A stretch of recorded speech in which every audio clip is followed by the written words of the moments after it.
entering the theater in 2016. Ticket in hand, ready for disappointment. I earned this doubt.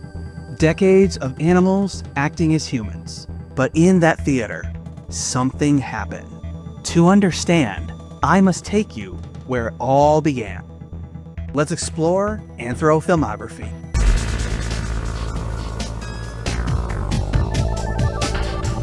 Disney didn't create the anthrofilm, but they designed the first for children.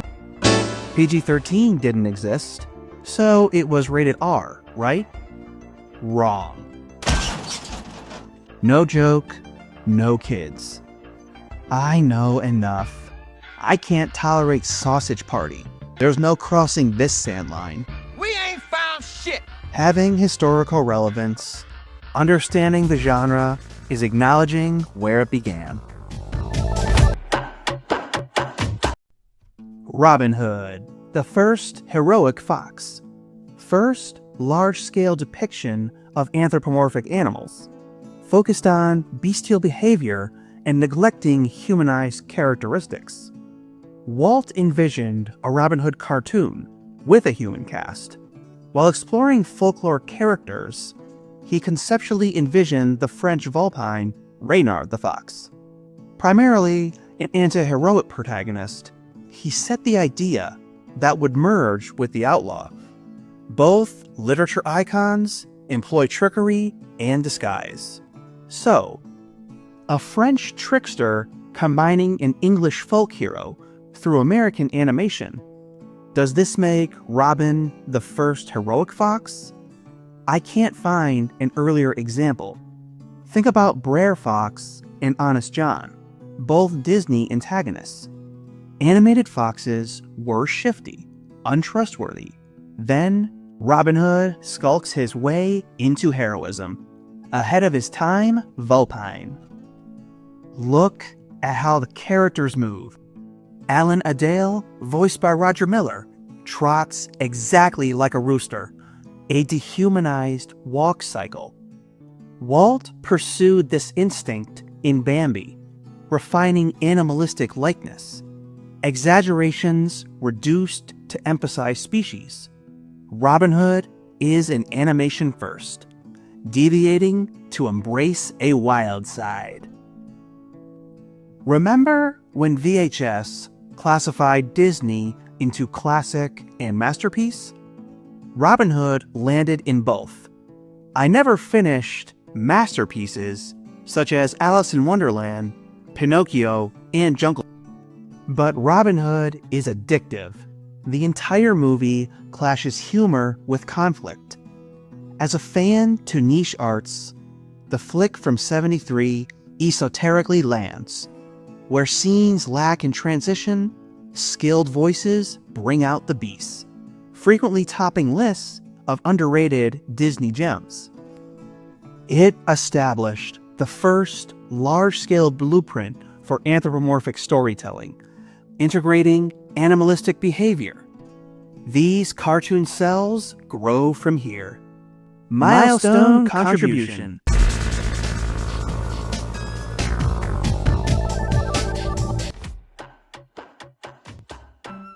A Don Bluth masterpiece. Not the prehistoric one. We will get to that. I'm referring to the widow seeking a cure for her son by unraveling the mystery of her mutant husband.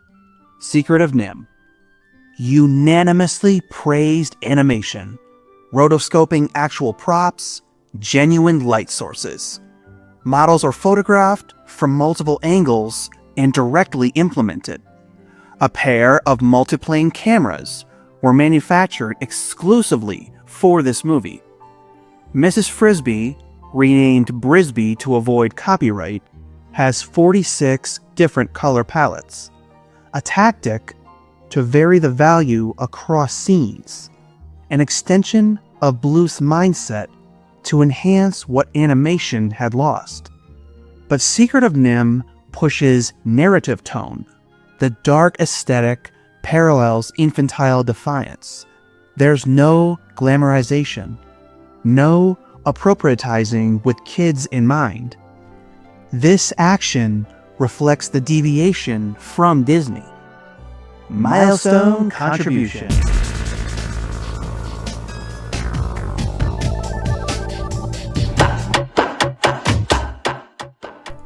Guess this cartoon.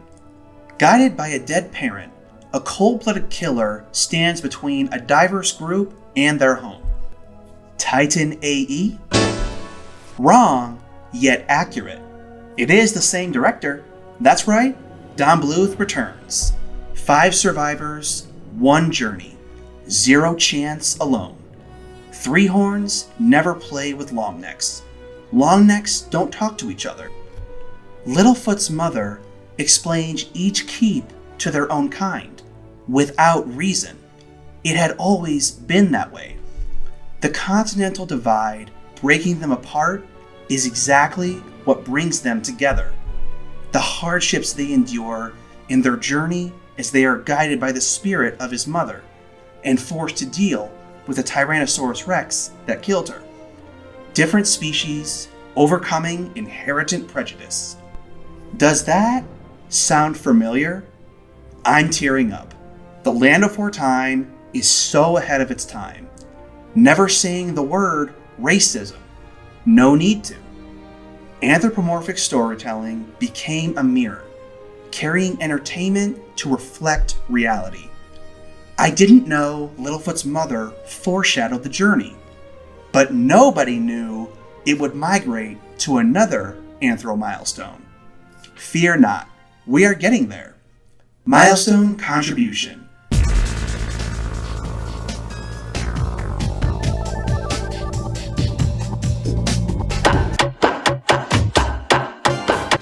A gloomy tale of orphans saving mice.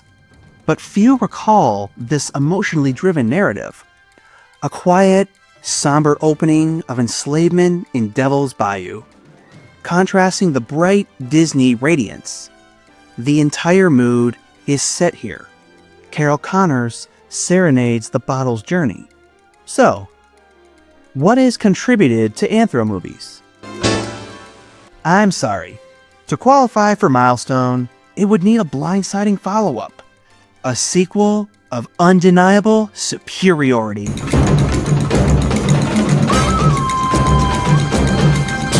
Disney's first sequel, cranking up, traveling below, raising stakes, maximizing scale. Overhauled, breathtaking animation is like comparing Oblivion remastered. Maintaining the original look is typical, but I'm grateful it modernized.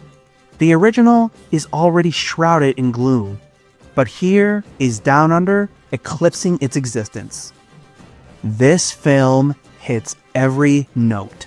The Marahuti flight is my favorite. Each frame liquid smooth. Australia is whimsically animated. It's an early example of superior sequel, breaking the stigma of original is always better. Nobody asked for Down Under. No one asked for Rescuers to continue, but we welcome in open arms. Milestone contribution.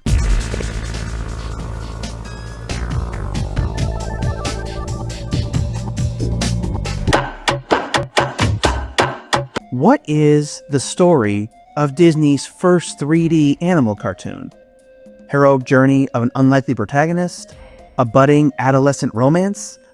A colony of ant slaves, oppressively compliant to harvesting food they won't eat? Yes, A Bug's Life. Flick's Rebellion isn't a lone kid's adventure. It's a story of standing against systemic power, themes of societal class, independence over tyranny, clashing humor with enslavement. Yeah, that's A Bug's Life. When watching, I'm lost in the moment Flick stands up to Hopper, a sensation far removed from its rating. Wouldn't have guessed grasshoppers make for effective villains. Milestone contribution.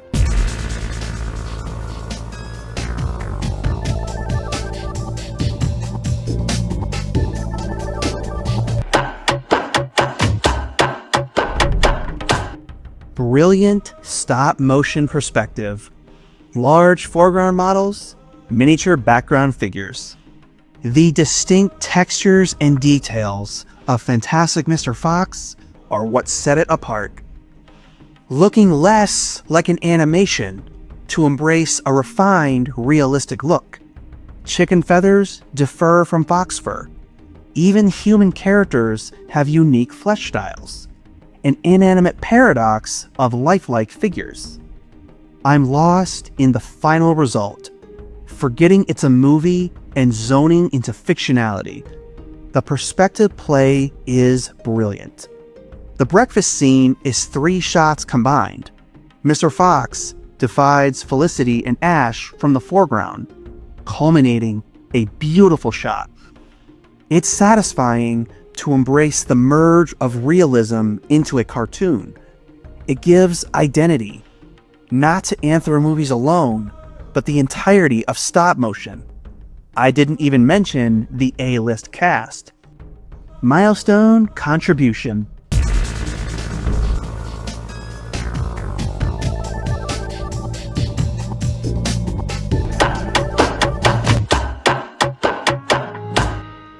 Doing what others don't attempt. Wolf Children is the story of Ame and Yuki, 2 siblings, different trails, who are werewolves, by the way, harmonizing human and beast to perfection, depicting wild and domestic. But for all its fantastical premise, it's a gripping, impactful depiction of parenthood. This anime dehumanizes deliberately. Animal movement breaks through human posture at the height of emotion. That same instinctual expression that began in Robin Hood's walk cycles. Milestone contribution.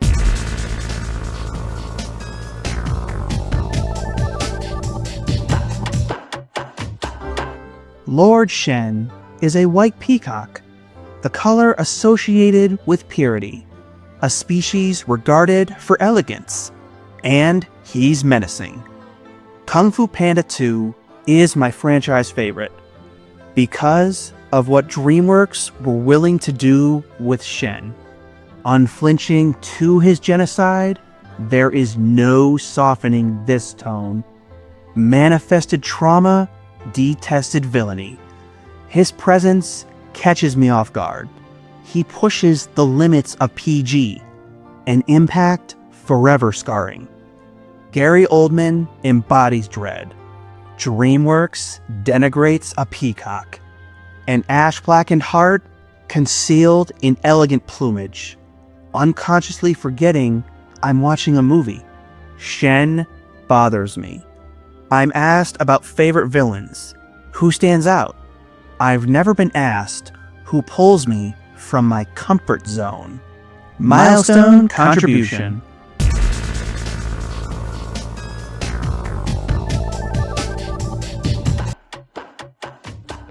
The insistence on human characteristics.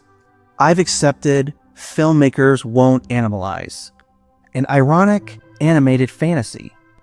The Pipe Dream is a film taking Robin Hood's animal biology, combining Wolf Children's human-beast integration, breaking kid-friendly tones, exploring species in racial metaphor, crafted through a textured world, habitually harmonizing an urban nature, emotional stakes, and systemic prejudice.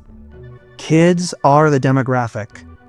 There is no strife for a sophisticated Anthro movie.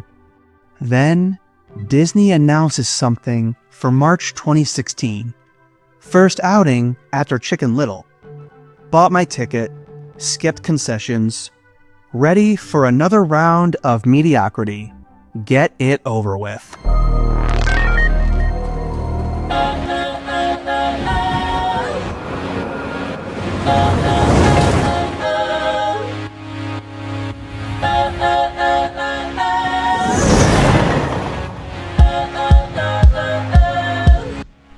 This isn't cheap.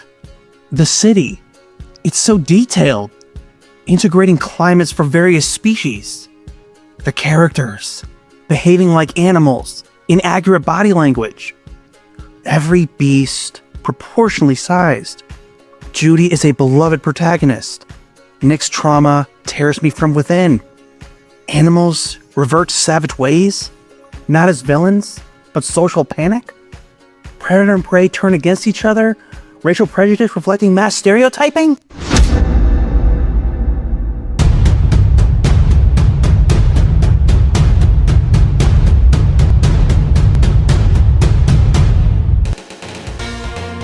Disney broke decades of animation mold, scaling it tenfold.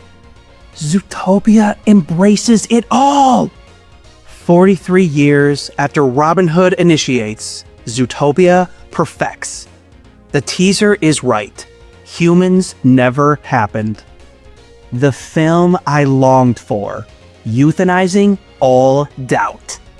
9 years later, Zootopia 2 forms rivalry by breaking expectations. I explore this current milestone in my anniversary video. Thumbnail here, link below. Robin Hood set the mold, Zootopia shatters it. I stuck to the definition of milestone, action or event marking a significant change or stage in development, setting restrictions to movies of prominent animal casts, painfully admitting The Last Wish and Balto, not reshaping, but mastering anthro storytelling. Tracking this historical progression, the genre adapts multiple identities, primarily being family-friendly. I'm grateful Zootopia culminates its predecessors. The sequel freshly delivering in defiance of expectations. Depth rooted from friction, relatability through wild eyes. Dude, this endeavor spans my whole life. I watched Down Under, not knowing it was a sequel. Didn't see Robin Hood till later. But that is where my fascination with anthros began. Carrying acceptance it would never change. A remedy cultivated where it originated. Zootopia 3 is happening. Have I satisfied your craving? My Zootopia playlist is linked on screen. Thank you for joining this rated exploited endeavor.